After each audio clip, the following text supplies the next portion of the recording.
우리 세움교회는 이제 이번 주 셋째 주일날을 추수감사 예배 이렇게 지킵니다. 우리 교회는 이제 주일을 가장 중요한 절기로 이렇게 생각을 해요. 그래서 이렇게 절자를 잘 안 쓰는 편입니다. 그래서 주일이 예수님이 부활하셔서 항상 부활이고 이제 이런 의미죠. 그래도 이런 추수가 될 무렵에는 11월 셋째 주에 1년 동안 하나님이 우리를 보살펴 주신 것, 이걸 좀 의도적으로 생각하면서 우리 힘으로 인생을 살아내는 것이 아니라 가까운 원인으로는 우리의 지혜, 우리의 노력, 우리의 의지로 사는 것 같지만 좀 더 멀리 볼 때 먼 원인이 하나님에게 있구나, 이걸 상기하는 차원에서 추수감사 예배 드립니다. 그래서 오늘 KBS 신우회도 오늘 추수감사 예배 이렇게 드린다고 해서 또 그에 맞는 주제로 살펴보고자 합니다. 8장 3절에 보면은 너를 낮추시며 너를 줄이게 하시며 이러면서 여호와 입에서 나오는 모든 말씀으로 사는 줄을 내가 알게 하려 하심입니다. 이거를 세움교회는 성도들이 결혼을 하면은 이렇게 결혼패를 만들어서 주는데 요사이는 좀 잘 안 합니다. 바로 이 말씀을 새깁니다. 그래서 사람이 떡으로만 사는 것이 아니고 여호와 입에서 나오는 모든 말씀으로 산다. 이것을 결혼해서 사는 내내 이렇게 깊이 생각하며 살기를 바라는 마음으로 세움교회가 이 구절을 택합니다. 그래서 우리도 오늘 사람이 떡으로만 사는 것이 아니고 여호와 입에서 나오는 모든 말씀으로 산다라는 것이 이제 무슨 의미인가 이렇게 잘 새길 수 있기를 바랍니다. 신명기 8장 1절에서 내가 오늘 명하는 모든 명령을 너희는 지켜 행하라. 그리하면 너희가 살고 번성하고 여호와께서 너희의 조상들에게 맹세하신 땅에 들어가서 그것을 차지하리라. 이렇게 말합니다. 그리고 2절에서 조금은 문맥과 어긋나 보이게 이렇게 말해요. 내 하나님 여호와께서 이 40년 동안에 내게 광야 길을 걷게 하신 것을 기억하라. 이럽니다. 그러니까 이스라엘 백성이 왜 40년 동안 광야 길을 걸었습니까? 아주 간단하게 1절이 말하는 것처럼 이스라엘 백성이 하나님의 명령을 지켜 행하지 않은 것이에요. 그래서 거기에 대한 하나님의 징계로 이 내용이 5절에 나오죠. 너는 사람이 그 아들을 징계함 같이 내 하나님 여호와께서 너를 징계하시는 줄 마음에 생각하고, 그래서 여호와께서 이스라엘 백성이 하나님의 말씀을 잊어버리자 광야 40년을 지내게 한 거예요. 정말 장난이 아니죠. 우리가 때때로 다윗도 우리아의 아내 밧세바와 간음을 했고 여기에 대한 벌로 그의 집안에 칼이 떠나지 않았습니다. 그래서 우리가 하나님의 말씀을 지켜 구원받는 건 절대로 아니에요. 하나님의 은혜로 구원을 받죠. 근데 구원을 받은 자가 하나님의 말씀을 잘 지켜 행하도록 하나님께서는 때때로 인생 지팡이와 이러한 채찍으로 이렇게 따끔하게 치십니다. 그래서 이스라엘 백성이 하나님의 말씀을 지키지 않자 무려 광야 40년이에요. 저희 아버님이 이제 90세 되실 즈음에 이렇게 쓰러지셔서 집에서 한 달인가 모셨는데 정말 힘들더라고요. 그 다음에 요양원에 모셨거든요. 근데 요양원과 요양병원을 왔다 갔다 이제 하시잖아요. 한 3개월이었나, 한 4개월 하시다 돌아가셨는데 4개월도 힘듭니다. 4주도 힘들어요. 근데 무려 40년이에요. 여기 보니까 태반이 마흔이 안 되신 것 같아요. 40년을 광야 생활을 했다. 그러면 이 내면이 그렇게 평안히 흐르지 않습니다. 자신의 삶은 상처투성이었다 이렇게 생각하기가 쉬운 것이거든요. 왜 하나님께서 이런 혹독한 벌을 내리셨을까요? 하나님께서 아브라함을 택하셨어요. 이제 그 당시에 노아처럼 모든 사람이 죽어야 합니다. 그러니까 노아 시대에 모든 사람이 죽었어요. 8명만 살림을 받았습니다. 근데 이 8명의 후손이 노아 시대처럼 다시 부패했어요. 그때 하나님께서 노아 시대처럼 홍수를 통해 다 죽이시지 아니하고 노아를 택하시듯 아브라함을 택하셨어요. 그리고 너는 내가 명령하는 내가 지정한 가나안 땅으로 가서 이렇게 이들과는 다른 삶을 살아라. 그래서 너희의 후손도 하나님의 말씀을 지키는 그러한 삶을 사는 이러한 후손이 되어라. 이러한 나라를 이루라 이러셨어요. 그래서 아브라함으로 하여금 하나님께서 창세기 12장 보셔요. 주어가 하나님이 내가 너의 이름을 창대하게 하리라.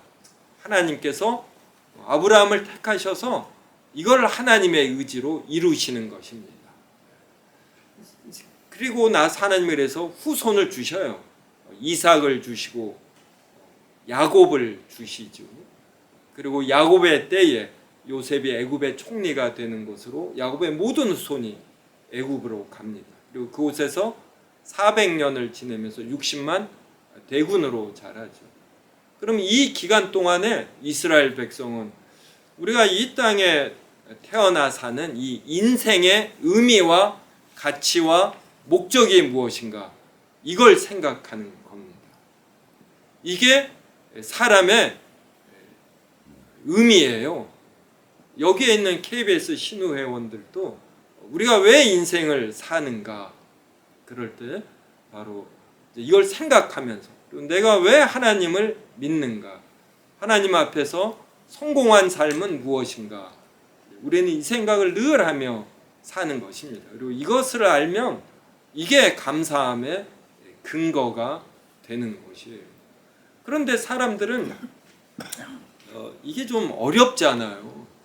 사람은 당장 편한 게 좋고, 그리고 사람은 그냥 성향적으로 가까운 원인을 생각을 합니다. 그래서 본인이 건강하고 그 다음에 좀 능력이 있고 이것이 요사이는 학벌로 표현이 되죠. 그리고 좋은 직업, 그에 따른 연봉 등으로 요사이는 이런 정신적, 도덕적, 윤리적 가치는 점점 더 약해지고 이러한 것으로 좀 강하게 드러나고 있습니다. 그래서 하나님께 복을 받는다.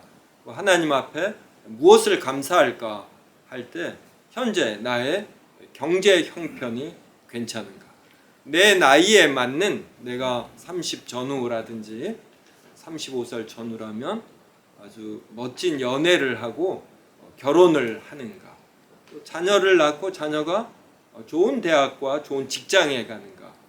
이것으로 평가가 되는 것입니다. 근데 이러한 삶이 그냥 애굽에서 산 400년의 삶일 수 있는 것이에요. 그래서 이스라엘 백성은 끊임없이 생각해야죠. 내가 왜 존재하는가? 또 나는 무엇을 위해 사는가? 근데 이스라엘 백성이 이게 좀 희미해진 겁니다. 그래서 모세를 통해 10가지의 이적을 통해서 애굽에서 빠져나오죠. 홍해 바다가 갈라지는 이적도 발생했어요. 이제 그리고 나서 열흘 길이면 가나안에 갑니다. 그럴 때 이제 정탐꾼을 보냅니다. 12명을. 이 정탐꾼이 다녀와서 가나안 땅 좋다. 근데 거기에 성읍은 강하고 민족들은 이런 아낙 자손처럼 거대하고 우리는 메뚜기 같다. 이러니까 이 보고를 들은 이스라엘 백성이 전부 다 우는 거예요. 그래서 왜 우리를 여기로 모세에게 이끌어냈느냐? 우리가 다른 지휘관을 세우고 애굽으로 돌아가자. 이럽니다. 이걸 하나님이 나쁘게 보신 것이에요. 그래서 이것은 이스라엘 백성이 왜 아브라함을 택함을 받고 이 후손이 애굽에 내려간 가나안 땅에 있다가 애굽에서 60만 대군으로 성장했는가? 이 근본 의미를 잃어버리고 사람은 떡으로만 사는 것이다. 여기에 빠진 거지. 내가 노력하고 그래서 떡으로만 산다는 것은 이 가까운 원인으로 이 세상이 작동되고 여기에 의미가 있다. 이 이야기. 내가 열심히 공부하면 좋은 대학 가는 거고 또 열심히 공부해서 이런 좋은 직장에 들어가고 그래서 연봉이 높아지고 이것이 인생의 의미고 이게 하나님 앞에서 감사할 바이고 기쁨이다. 평안이다. 이렇게 생각을 한 것입니다.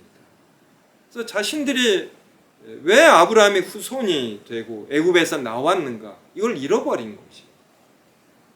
그래서 지금 이렇게 평안한 것 이것을 중요하게 생각해요. 그래서 40일 동안 가나안 땅을 정탐한 이 하루를 1년으로 쳐서 40년 동안 광야를 뺑뺑 이렇게 돈 것입니다. 이게 문맥이에요. 그래서 때때로 우리가 성경을 읽을 때 우리가 갖고 있는 선 이해가 성경 해석을 방해합니다.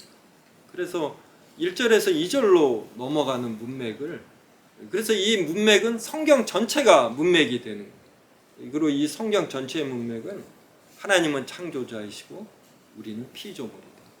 그래서 우리가 사람으로 존재하는데 기여한 바가 아무것도 없는 거예요. 그래서 우리는 진흙덩어리에 지나지 않는다. 이게 전제예요. 전제. 이걸 보면은 성경이 이제 제대로 해석이 되는 거예요. 다시 1절부터 보겠습니다. 내가 오늘 명하는 모든 명령을 너희는 지켜 행하라. 그리하면 너희가 살고 번성하고 여호와께서 너희의 조상들에게 맹세하신 땅에 들어가서 그것을 차지하리라. 그래서 그곳에서 견고한 성읍을 이룬다 이것이 아니라 이 말은 땅에 들어가서 그것을 차지한다라는 건 이제 너희가 영원한 삶을 살게 된다 그 의미예요. 가나안 이 땅에서 사람이 이루는 나라는 다 한계가 있습니다. 바로 이러한 신앙의 표현이 가나안 땅을 차지하는 것으로 나타나고 그것은 우리에게 영원한 삶 이것을 보장하는 것이에요. 2절이 내 하나님 여호와께서 이 40년 동안에 내게 광야길을 걷게 하신 걸 기억해라. 왜 40년을 광야길을 걷게 했는가? 이는 너를 낮추시며 너를 시험하사 내 마음이 어떠한지 그 명령을 지키는지 지키지 않는지 알려 하심이라. 이 말은 그냥 문장 그대로 하나님께서 시험하셨다 이 의미도 있지만 너를 낮추고 시험해서 내 마음이 하나님께로 향하게 하신다 이러한 의미지요. 너를 낮추시며 너를 줄이게 하시며 또 너도 알지 못하며 내 조상들도 알지 못하는 만나를 내게 먹이셨다. 그래서 하나님은 낮추시며 이제 줄이게 하셔요. 그때 피할 길이 있어야지 되잖아요. 그때 사람들이 전혀 생각지 못하는 이 만나라는 놀라운 방식을 주시는 것입니다.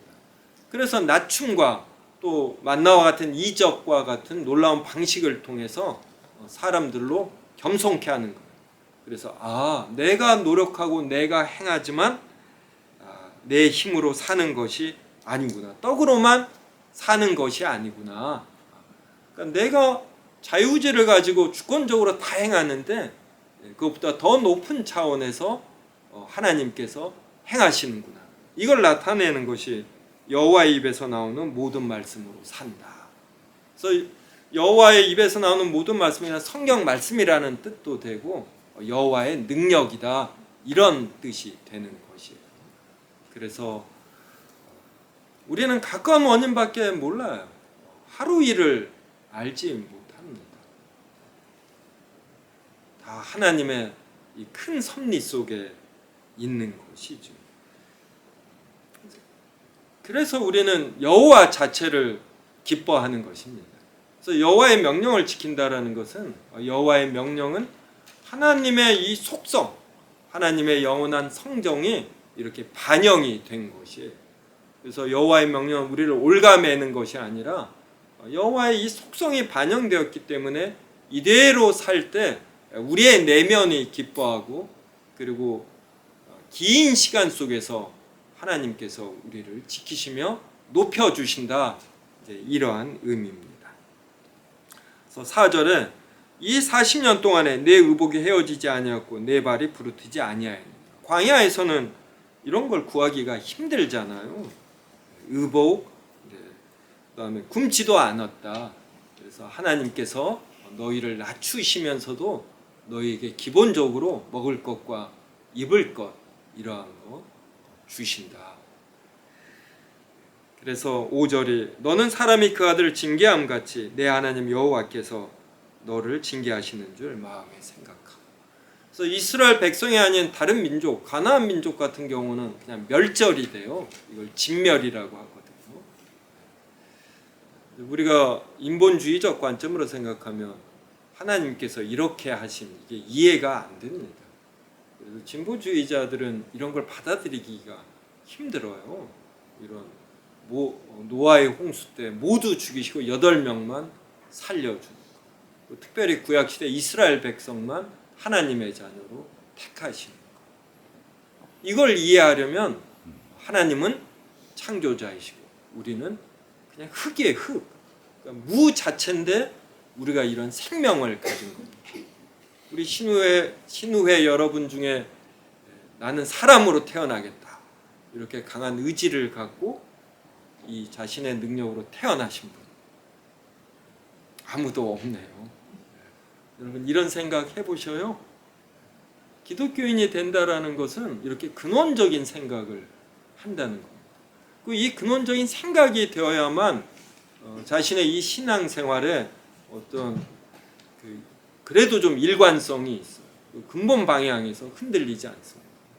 이걸 놓치는 순간 떡으로만 사는 거에 집중해요. 그래서 건강, 어떤 물질, 자녀에서의 축복 이게 우선적인 가치가 되어버리면서 그냥 샤머니즘이 돼버리는 것입니다. 그래서 성경은 이렇게 가장 근원적인 것을 이미 전제하고 있다. 문장화되어 있지 않지만 그래서 이것을 캐치해낼 때 비로소 성경 본문이 올바로 해석이 되는 것입니다. 그래서 하나님이 우리를 징계하신다라는 것은 우리가 여전히 자녀이다. 그래서 사람 되게 만든다. 성숙되게 만드신다. 이런 의미입니다. 그래서 너를 징계하시는 줄 마음에 생각하고 그래서 광야 40년도 잘 견디는 것입니다. 그래서 우리가 큰 축복이 있을 때 보통 말하는 잘 나갈 때 겸손해야지. 그다음에 하나님께 징계를 받아 낮아질 때 너무 이렇게 비참한 모습 가지면 안 됩니다. 징계도 나름 탄력 있게 경쾌하게 견디는 것, 나름 유쾌하게 사는 것, 이게 신앙의 내공입니다. 6절에 내 하나님 여호와의 명령을 지켜 그의 길을 따라가며 그를 경외할지니라. 이게 우리 인생의 의미고 가치이고 어떤 방향인 것이에요. 신명기 8장의 다른 부분 제가 신명기 8장 12절부터 14절 스마트폰을 통해서 찾으셔도 됩니다. 제가 읽어드릴게요. 내가 먹어서 배부르고 아름다운 집을 짓고 거주하게 되며 또 내 소와 양이 번성하며 내 은금이 증식되며 내 소유가 다 풍부하게 될 때에 내 마음이 교만하여 내 하나님 여호와를 잊어버릴까 염려하노라. 그래서 여러분의 신앙의 내공을 더 넘어서서 너무 높은 직책, 너무 좋은 직업, 로또 당첨 이런 거 바라지 마셔요. 사람은 이러한 인격이나 이게 안 되는데 너무 높은 직위나 어떤 칼을 지니면 이걸 휘두르게 됩니다. 칼은 칼집에 있을 때 더 무서운데 정말이에요. 이 인격이 안 되면 돈이 많거나 저는 돈 많은 사람들 중에 겸손한 사람 별로 못 봤습니다. 30대는 겸손하더라고요. 근데 돈 앞에 사람들이 얼마나 약한 모습을 확인하는 부자들은 자기도 모르는 가운데 교만해져. 권력을 지닌 사람도 이런 거예요. 여기에 좀 더 졌다 보면 이제 하나님도 후순위가 되어버려요. 그다음 신명기 8장 17절서부터 20절 찾으신 분들이 있어서 저와 한 절씩 읽겠습니다. 그러나 내가 마음에 이르기를 내 능력과 내 손의 힘으로 내가 이 재물을 얻었다 말할 것이라. 하나님 여호와를 기억하라. 그가 내게 재물 얻을 능력을 주셨으며 이같이 하시면 내 조상들에게 맹세하신 언약을 오늘과 같이 이루려 하시리니. 내가 만일 내 하나님 여호와를 잊어버리고 다른 신들을 따라 그들을 섬기며 그들에게 절하면 내가 너희에게 증거하노니 너희가 반드시 멸망할 것이라. 여호와께서 너희 앞에서 멸망시키신 민족들 같이 너희도 멸망하리니 이는 너희가 너희의 하나님 여호와의 소리를 청하지 않느니라. 그래서 우리는 절대로 우리 능력, 우리 힘으로 이 재물을 얻는 것 아니에요. 하나님께서 이 은혜를 거두어 가시면 이 평범한 사고를 못해요. 그래서 직장 내에서도 덜컥수나 무리수 몇 번 두면서 어떤 신뢰를 잃어버리고, 더구나 건강을 치시면 어떻게 됩니까? 그냥 모든 걸 잃어버리는 것이에요. 그래서 우리는 늘 겸손해야지 됩니다. 그래서 자신이 뭘 많이 이루었다, 이것을 자기를 즐기기 위한 것이 아니라 이것으로 섬기라고 주는 거예요. 자신이 속한 공동체, 어떤 가족 혹은 친척 그리고 교회를 위해서 섬기라고 주신 것이지 자기 혼자 잘 먹고 잘 살라, 절대로 아닙니다. 18절에 내게 재물 얻을 능력을 주셨습니다. 하나님은 이 능력을 주시면서 내 조상들에게 맹세하신 언약을 하나님께서 맹세를 하셔요. 그래서 이 언약은 하나님께서 내가 이렇게 하겠다는 의지의 선포입니다. 그래서 이것을 이루시기 위해서 우리 신자들에게 능력을 주시는 것입니다. 19절에 그런데 다른 신들을 따라 그들을 섬기며, 그러니까 다른 신들은 전부 다 이 떡을 주는 거예요. 떡을. 이 땅에서 사람들이 편하게 사는 이러한 수단들을 줍니다. 우상 숭배한다라는 것은 바로 이러한 가까운 원인, 바로 이 떡을 좋아한다, 이 의미예요.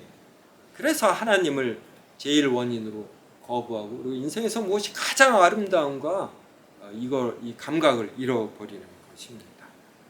그러면 여호와의 형상으로 지음을 받은 사람의 가치가 없는 거예요. 그래서 전부 다 하나님께서 죽이십니다. 그래서 노아의 홍수 때 모두 다 죽이시고 8명만 살려두셨다. 우리가 이것만 자주 생각해도 우리가 방향감을 갖겠죠. 이제 하나 하고 마치겠습니다. 꽃꽂이의 꽃이 며칠 가는 줄 아셔요? 기후, 환경, 온도, 꽃의 종류에 따라 다른데 10일에서 20일. 가지는 요사이는 챗GPT가 있어서 설교 준비하기 얼마나 편한지 몰라요. 가지는 15일에서 25일. 그러면 사람은 수명이 얼마일까요? 우리 교회는 90세 된 분도 있어서 90이라고 그러면 막 째려봅니다. 그래서 제가 100년 그럽니다. 100년. 근데 이 100년 동안 살면서 사람들이 속는 거예요. 100년 동안 좀 나름 많이 이루잖아요. 근데 이게 꽃꽂이용의 가지와 꽃에 지나지 않아요. 가지와 꽃은 15일에서 25일, 사람은 100년. 100살이 되면 다 늙고 병들고 죽고. 그래서 인생은 어떠합니까? 허무하다. 여기에 대해서 잘 말해주는 성경책이 뭐죠? 전도서예요. 그래서 우리는 내가 다소 능력이 있고 이 능력은 쉽게 없어지지 않아. 그래서 자주 발휘됩니다. 그래서 거의 원인과 결과가 같은 하나의 법칙처럼 내가 이렇게 살면 이걸 이루어, 이러한 착각에 빠지게 되는 것이죠. 이걸 우리가 조심해야지 된다. 이렇게 해서 이룬 것, 이것마저도 100년이 되면 다 소용없는 겁니다.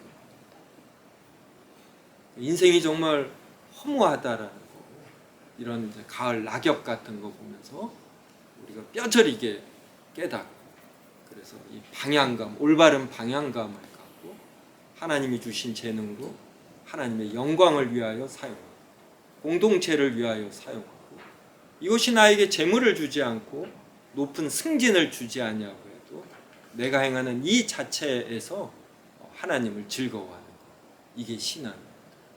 그러면 우리는 대부분 먹을 것과 입을 것이 있으면 만족하게 여겨요.